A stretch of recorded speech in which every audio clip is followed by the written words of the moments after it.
Terima kasih Anda masih bersama kami. Saudara, kecelakaan melibatkan pria pengendara motor sport dan wanita pengendara motor di Kabupaten Jombang.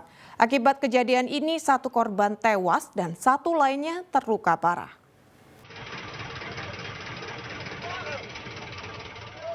Kecelakaan terjadi di Jalan Raya Sumberboto, Kecamatan Mojowarno, Kabupaten Jombang, Selasa malam, yang melibatkan dua pengendara motor. Akibatnya, pemotor Ica Dwi Adilia, warga desa Japanan, Kecamatan Mojowarno, tewas seketika. Sedangkan Bagus Panca, warga desa Karangtengah, Kecamatan Mojowarno, terluka parah. Kecelakaan bermula saat Ica keluar dari jalan kampung ke arah Jalan Raya Sumberboto.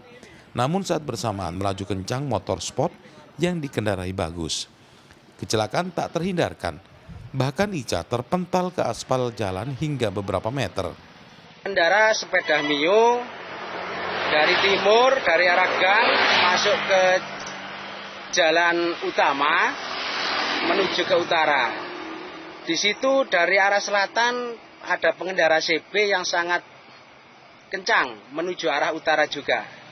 Nah, terus terjadilah kecelakaan yang mengakibatkan pengendara Mio meninggal di tempat. Faktor utama penerangan jalan tidak ada sama sekali. Sangat gelap. Masih gelap ya Pak? Sangat gelap. Korban tewas dan luka parah kemudian dilarikan ke rumah sakit. Kasus kecelakaan ini masih dalam penanganan unit Laka Lantas Polres Jombang. Dwi Mujiarso melaporkan dari Jombang. Saudara, seorang nenek di Mojokerto ditemukan tewas usai tercebur sumur sedalam 15 meter di sebuah musola yang tak jauh dari rumahnya Selasa siang. Sebelum ditemukan tewas oleh warga yang hendak memperbaiki pompa air, korban yang mengalami demensia atau pikun tersebut diketahui keluar rumah sejak pukul 6 pagi. Butuh waktu hampir setengah jam mengevakuasi jasad Tuniati, nenek 60 tahun yang tercebur sumur musola di dekat rumahnya. Tubuh renta warga Dukuh Ngarjo, Kecamatan Jatirejo, Kabupaten Mojokerto itu ditarik ke atas menggunakan tali tambang. Sebelum ditemukan tewas, korban yang pikun itu keluar rumah sejak pukul 6 pagi. Korban pertama kali ditemukan oleh warga yang hendak memperbaiki pompa air. Tak hanya sekali ini korban tercebur sumur, sebelumnya Tuniati juga pernah tercebur sumur di rumah anaknya, namun ketahuan dan berhasil diselamatkan. Terjadinya Ibu Tuniati selaku korban tenggelam dalam sumur atau masuk sumur ketika saudaranya mencari mulai jam 6 pagi tidak ditemukan, mencari kemana-mana, sehingga ada warga yang ingin memperbaiki sanyo di sumur dekat musola dan ditemukan korban di dalam sumur. Kebetulan korban ini sudah 2 kali masuk ke dalam sumur. Yang pertama di sumurnya putranya dan ketahuan sehingga bisa diselamatkan. Yang kedua ini mungkin dari tadi pagi tidak ditemukan. Tadi siang baru jam 12 tadi baru ditemukan oleh warga. Usai dievakuasi, jasad korban langsung dibawa ke rumah duka. Pihak keluarga menolak otopsi dan meminta korban untuk langsung dimakamkan. Dia Eko Purwoto melaporkan dari Mojokerto.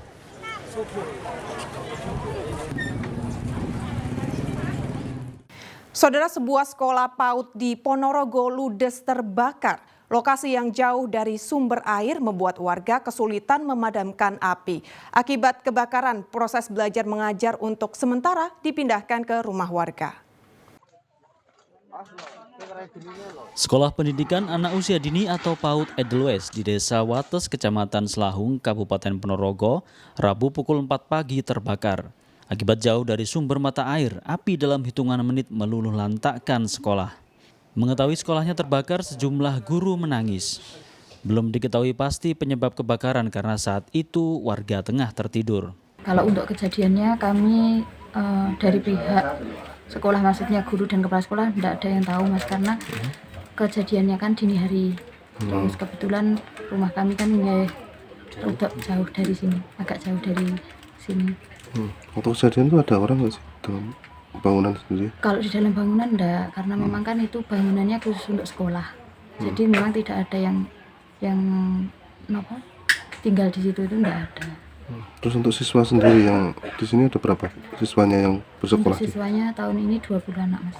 20 anak. Iya. Terus sekarang gimana nih dengan robohnya sekolah ini?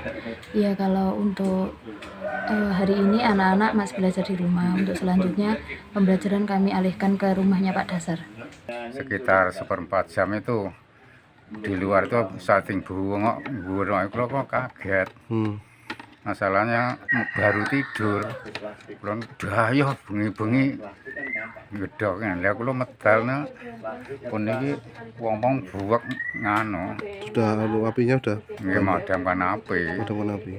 Terus golek air, kula punya air 1 jedengnya habis yang membunuh sini kersane mboten ngetakan ngoten.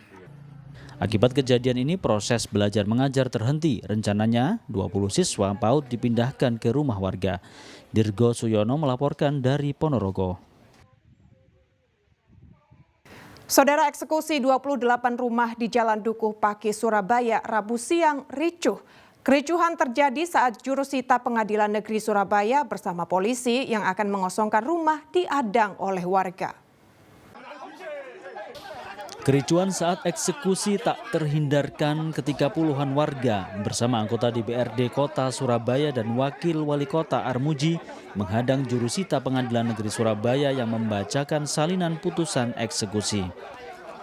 Tangis warga pecah saat jurusita dan petugas keamanan mengosongkan 28 rumah yang ditempati 23 keluarga. Warga kecewa dan menyayangkan karena merasa sudah menempati rumahnya sejak puluhan tahun. Warga juga tidak tahu jika rumah yang ditempatinya sengketa antara Weni dan Sidik sejak tahun 2019. Kami di sini tidak sehari 2 hari.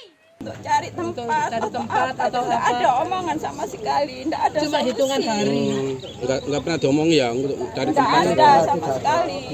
Surat itu pun nyampainya di kelurahan, tidak ke kita. Tidak ada alamat kepastian di mana alamatnya siapa, atas nama siapa itu tidak ada. Istrinya, yang lain-lainnya sudah dibagi, sudah dikuasai oleh klien kami, oleh istrinya. Namun untuk yang ini yang belum dikuasai. Oleh karena belum dikuasai, maka kita tidak akan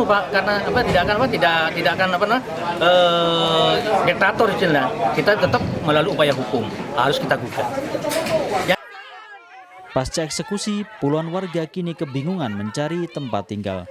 Rahmat Hidayat melaporkan dari Surabaya.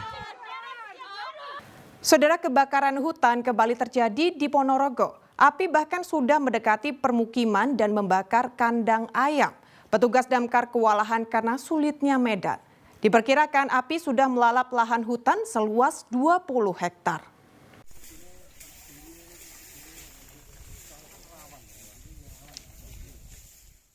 Api menjalar dan membakar puluhan hektar lahan hutan jati, pinus, dan karet di Gunung Widodari, Desa Bancangan, Ponorogo. Kencangnya hembusan angin membuat api terus meluas hingga mendekati permukiman dan membakar kandang ayam.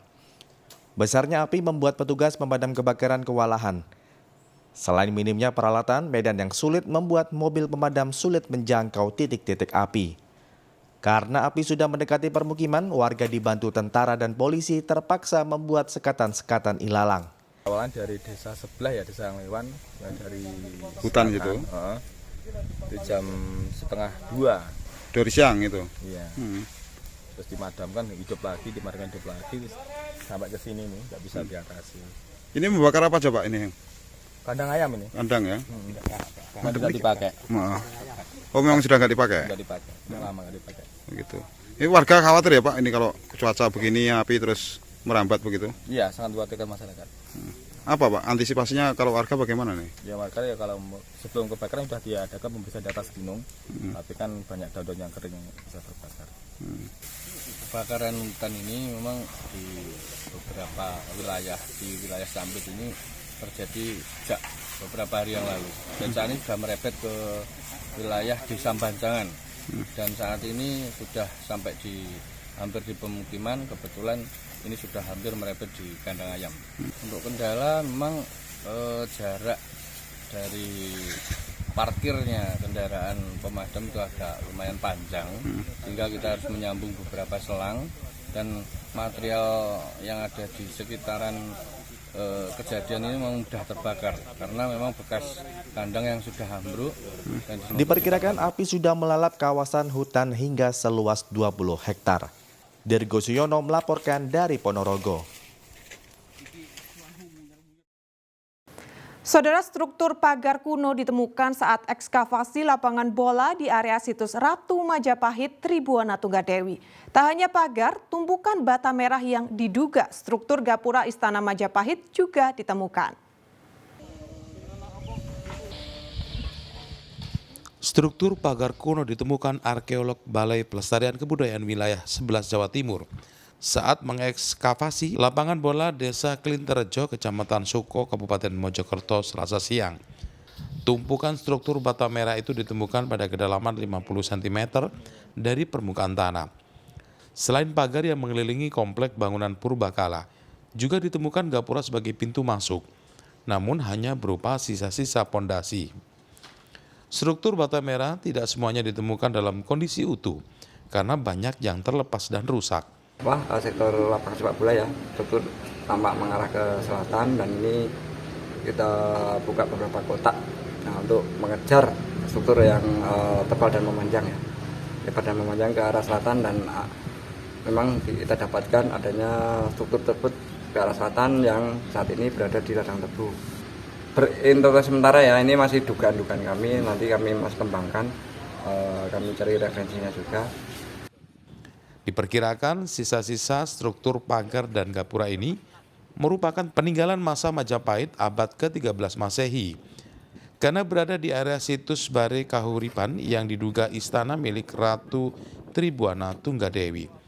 Dia Eko Purwoto melaporkan dari Mojokerto. Kita ke informasi ringan, Saudara. Kemerdekaan ke-78 Republik Indonesia, penghuni Liponsos Keputih Surabaya menggelar perlombaan. Panitia mengajak para penderita gangguan jiwa berlomba untuk membangun komunikasi dan melatih saraf motorik sebagai salah satu terapi penyembuhan. Bulan Agustus identik dengan perlombaan untuk memeriahkan Hari Kemerdekaan, tak terkecuali bagi penghuni lingkungan Pondok Sosial atau Liponsos Keputih Surabaya. Puluhan orang dalam gangguan jiwa atau ODGJ yang direhab ini mengikuti berbagai perlombaan tradisional seperti balap karung, memakai helm yang diselingi dengan berjoget. Ana Fajriatin, Kepala Dinas Sosial Kota Surabaya mengatakan kegiatan ini digelar untuk membangun komunikasi antara ODGJ dan melatih saraf motorik mereka sekaligus treatment penyembuhan. Ini yang saat ini kan kita memang tadi saya sampaikan kategori, artinya ada beberapa, ada dari barak D, ada dari barak E yang kategori dia mungkin bisa kita kendalikan, itu mungkin ada sekitar 100-200 orang yang ikut setiap kali lomba. Jadi kita ikutkan bergilir hari ini, kemudian kemarin, sampai dengan besok, nah seperti itu. Perlombaan di Liponsos ini akan terus berlangsung setiap hari mulai tanggal 1 hingga 15 Agustus 2023. Saat puncak acara akan dibagikan hadiah bagi para pemenang. Dari Surabaya, Ari Purwanto melaporkan. Ya, Saudara, informasi tadi sekaligus menjadi akhir perjumpaan kita dalam Liputan 6 Daerah Jawa Timur kali ini. Atas nama seluruh kru yang bertugas, saya Imandari Sasmita mengucapkan terima kasih atas perhatian Anda. Selamat beraktivitas dan salam SCTV.